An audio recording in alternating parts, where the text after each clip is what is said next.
My brothers and sisters, how many times have you faced something in life that broke your heart, confused your mind, and left you asking, why me? Maybe it was a relationship that ended, a job you didn't get, or a door that suddenly closed. In those painful moments, it's easy to think you've been left behind.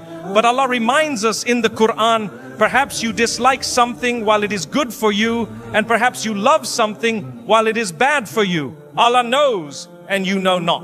2:216. This is the reality of life. We see the surface, Allah sees the wisdom. You may not understand why things are happening, but Allah is protecting you from harm you cannot see, preparing you for blessings you're not ready for, and guiding you in ways you won't realize until later. The secret to peace is not in having all the answers, but in trusting the one who already does.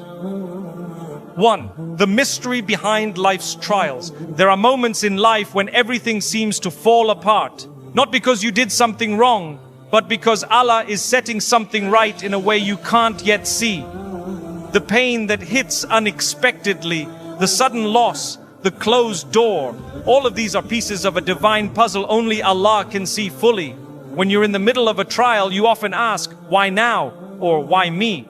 But the real question is, what is Allah trying to teach me? Sometimes Allah removes what you think you need so you can discover what you truly need, Him. Trials are not punishments, they are invitations. Invitations to slow down, reflect, and return to the one who has never left you. They pull your heart away from the distractions of dunya and push it gently back toward remembrance and submission. That pain you feel, it's a call from your Lord to turn back to Him. We often seek comfort in certainty, in plans, in people, but life's trials show us how unreliable those things really are. Allah strips away our illusions of control to remind us there is only one who controls all things. What we perceive as chaos is actually mercy in disguise. What feels like rejection may actually be divine redirection towards something far better. The Qur'an is full of reminders that hardship is part of the believer's journey. Do the people think that they will be left to say, we believe, and they will not be tested? 29.2. The test is not a sign of Allah's anger. It's a sign of His attention. He's watching you, strengthening you, polishing your heart through difficulty. Trials bring out who you really are. They reveal your level of trust, your ability to be patient, your willingness to submit to what you cannot change. Many of us only call out to Allah when we are in pain, and that alone is a hidden mercy, because in that pain, we often discover the sweetness of dua, of night prayers, of crying to our Lord in ways we never did before. Sometimes Allah allows pain not to break you, but to break the barriers between you and Him. The comfort you had may have made you forgetful. The ease may have created distance. But the trial, it wakes you up. It reminds you where your strength truly lies. Not in yourself, not in others, but in your connection to your Creator. There are people who become the best versions of themselves after they've been broken. The fire of a trial burns away their ego, their attachments, their distractions, and what remains is sincerity. This is why the Prophet, peace be upon him, said, whoever Allah intends good for, He puts them through hardship. It is a divine filter, painful, yes, but purifying. When a door closes in your life, don't rush to open it again. Sometimes it's Allah saving you from what would have harmed you.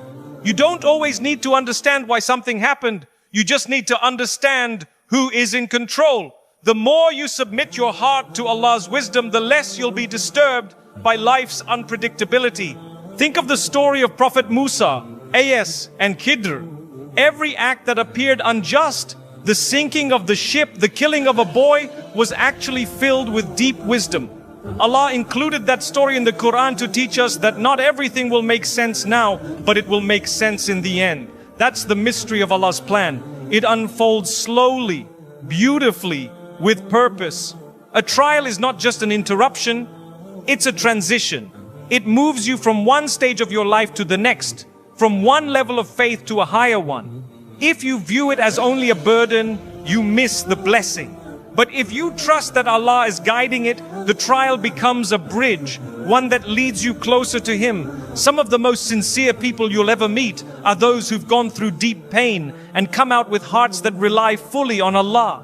Their smile hides tears. Their strength was born from surrender.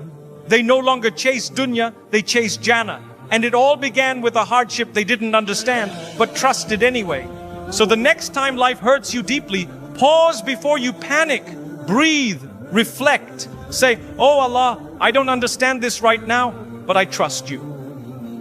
That one sentence can change how you experience the storm, because peace doesn't come from understanding everything. It comes from knowing Allah never makes a mistake. Second Quranic guidance on trusting the unseen. Trusting the unseen is one of the most powerful acts of faith a believer can have.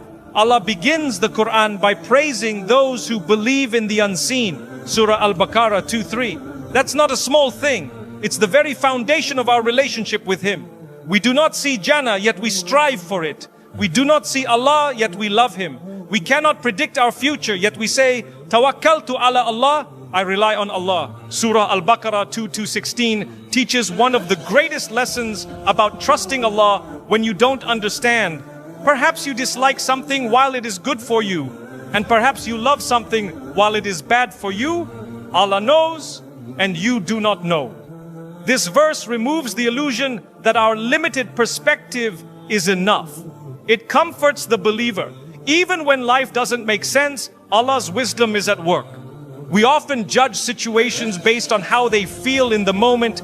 If it hurts, we assume it's wrong. If it's delayed, we assume it's denied. But the Quran reminds us that Allah's plan is layered, full of wisdom, mercy, and outcomes we can't yet comprehend. What looks like rejection today may be revealed tomorrow as protection.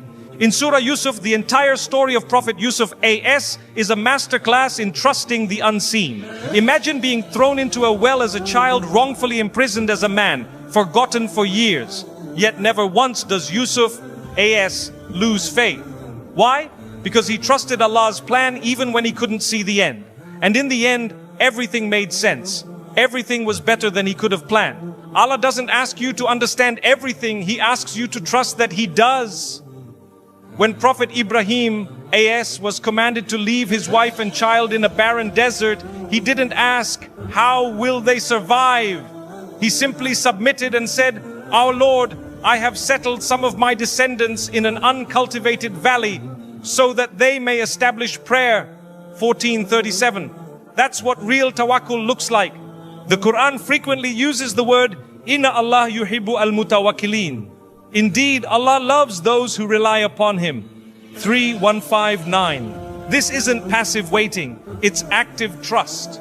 You do your part, take your steps, make your du'as, and then release the burden to Allah. You don't panic because your heart knows that what He chooses will be better than anything you could have arranged. In Surah At-Talaq 65 verse 2-3, Allah says, And whoever fears Allah, He will make for him a way out, and will provide for him from where he does not expect.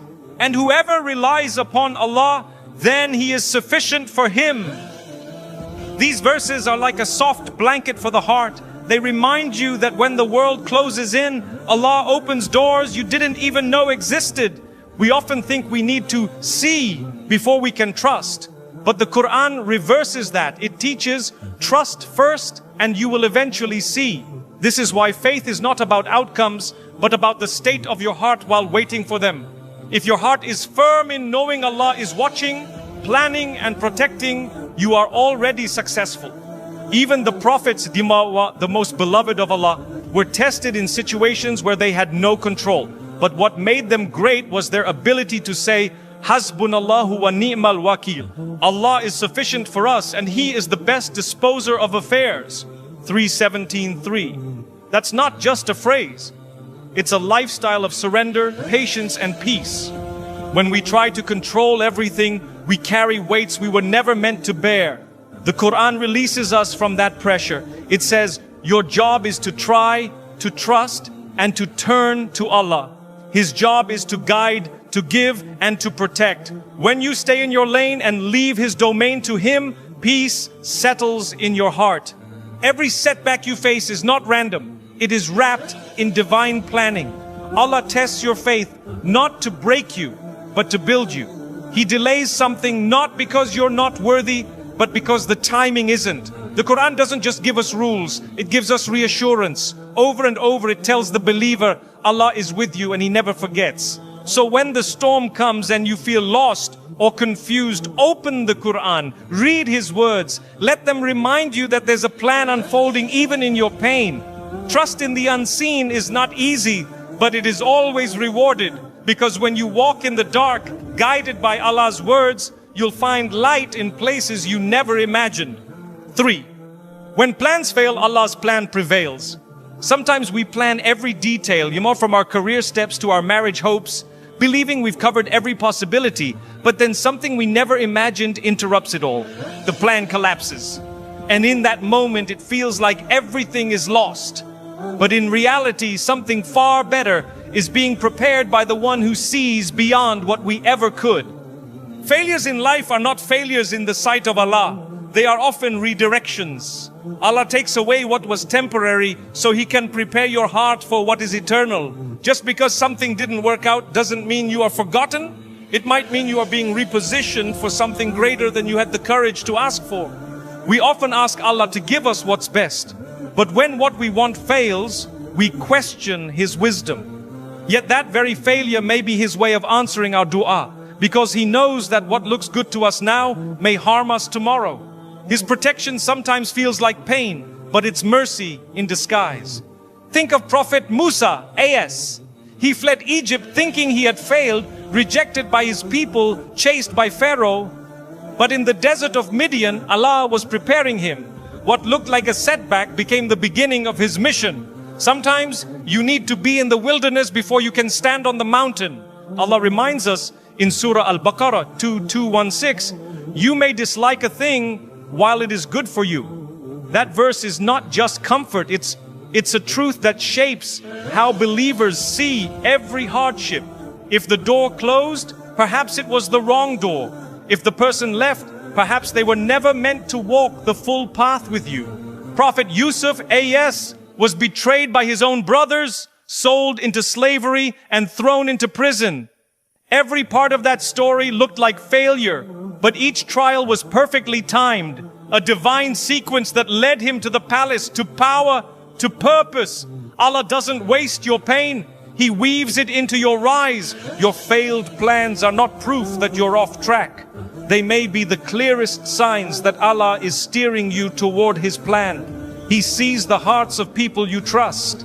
He knows the storms you're not strong enough to face yet. He removes what you don't understand now to protect what you'll be grateful for later. Sometimes you need to lose your plan to find His. And His plan never fails. The job that slipped away may have saved your Deen. The relationship that ended may have saved your peace.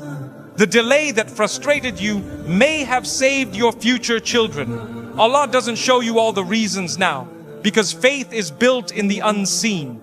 You're not being punished when your plan fails, you're being trained. Allah is teaching your heart not to cling to outcomes, but to cling to Him.